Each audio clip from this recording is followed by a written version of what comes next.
Padre ataca bispo. Gente, eu sou o professor Emílio e você está na TV Nossa Senhora de Fátima e também no meu canal. O que você vai ver agora é chocante e vai te ajudar a entender a que ponto a igreja falsa já chegou e vai descer mais, tá? Eles invadiram a igreja, eles mudaram a Bíblia, a palavra do Senhor, eles consagraram a igreja dele a deuses pagãos, cometeram sacrilégios e heresias e agora estão mudando o missal de novo. Por isso muita gente está saindo da falsa igreja. Saia da igreja falsa, mas continue sendo católico apostólico romano. Você me pergunta como? Onde? Na sua casa, na sua igreja doméstica. É isso que dizem as profecias.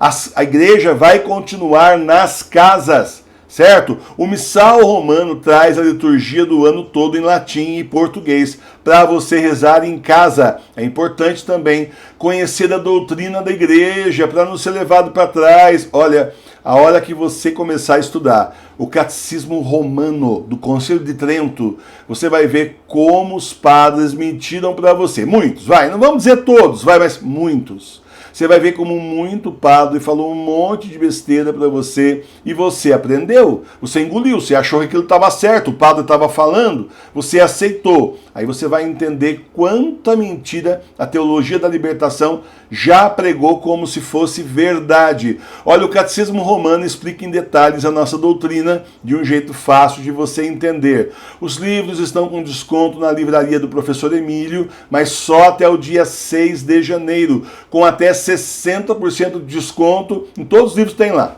Todos os livros tem lá, estão com desconto, estão em promoção.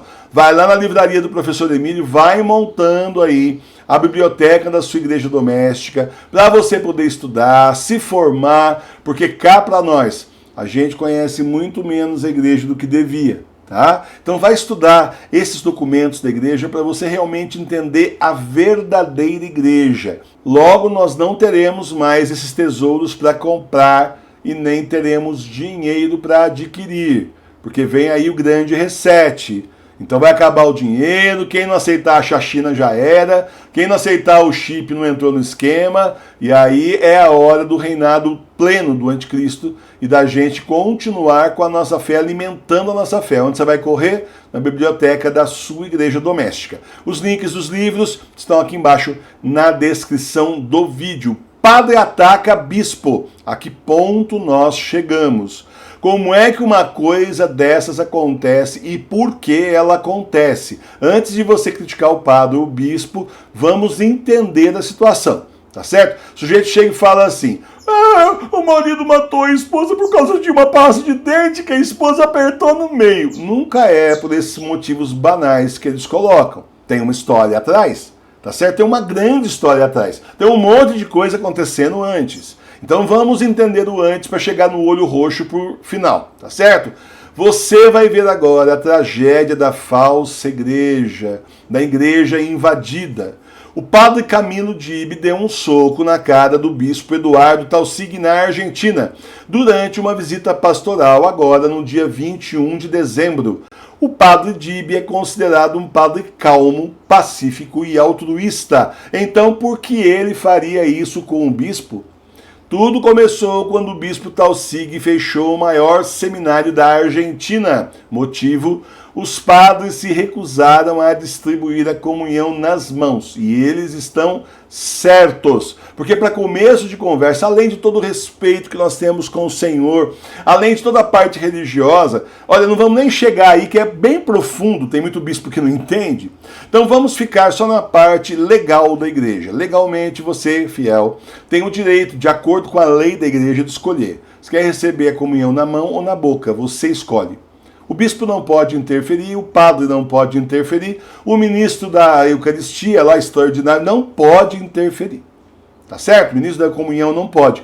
Eles têm que te dar a comunhão da forma como você escolher. Isso é líquido e certo. Mas tem muito bispo, muito padre, e já estava nessa caminhada faz tempo de cortar a comunhão na boca, que se incomoda, quer dar só a comunhão na mão. Estão aproveitando o bichinho para cortar o que eles queriam cortar. Tá certo? Olha, nem adiantou os médicos europeus. Vários médicos europeus já li falando que é mais seguro comungar na boca do que na mão. Porque sua mão, ela pode estar com um xixinho.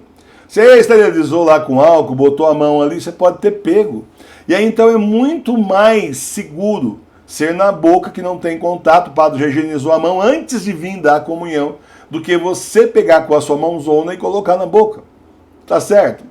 Mas infelizmente as pessoas não atentam para a ciência, eles só usam a ciência quando interessa, entendeu? É só quando dá no que eles querem, caso contrário eles descartam. Nunca então foi um motivo de saúde, nunca foi. Sempre foi para acabar mesmo com a comunhão na boca, custasse o que custasse.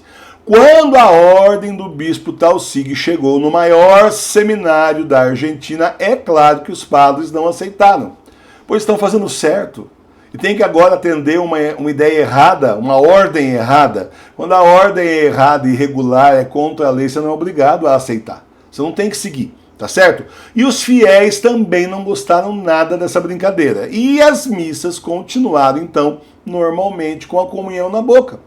Em respeito à fé e respeito ao Senhor. Contrariado, o bispo fechou o maior seminário da Argentina para punir os padres. Democraticamente. Então, estavam fazendo certo, ele vai lá, como não obedeceu o que eu mandei, fecha aí, todo mundo aí, tudo pra casa, tudo pra casinha, acabou, tá fechado, quem manda sou eu. A decisão do bispo causou vários protestos e vigílias de centenas de fiéis leigos se dirigiram em caravanas do seminário Mãe de Deus à sede diocesana para denunciar em voz alta a decisão e implorar ao bispo por uma reabertura. Porque o bispo manda e não pede, é o rei do pedaço. Tem um vídeo aqui, inclusive, no canal do ano passado, com esse título. Eles mandam e não pedem, até falam igreja particular do bispo tal. Você não sabia? Então, é assim que funciona. E você reclama lá no Vaticano, como já tem outros vídeos que nós estamos mostrando aqui, o Vaticano vai e endossa o que o bispo fez. Fim de papo, tá certo? Estão sempre juntos ali, ó, desse jeitinho. Cada vez mais tinha protesto na frente da casa do bispo e o padre Dibby foi considerado parte desses protestos. Aí o bispo então chamou o padre Dibby para uma reunião. Lembre-se que o padre Dibby é conhecido por ser calmo e pacífico. Agora imagine tudo que o bispo disse para fazer o padre perder a paciência e meter a mão na cara dele. Imagina. Precisa fazer uma guerra psicológica séria e grave para conseguir esse resultado aí.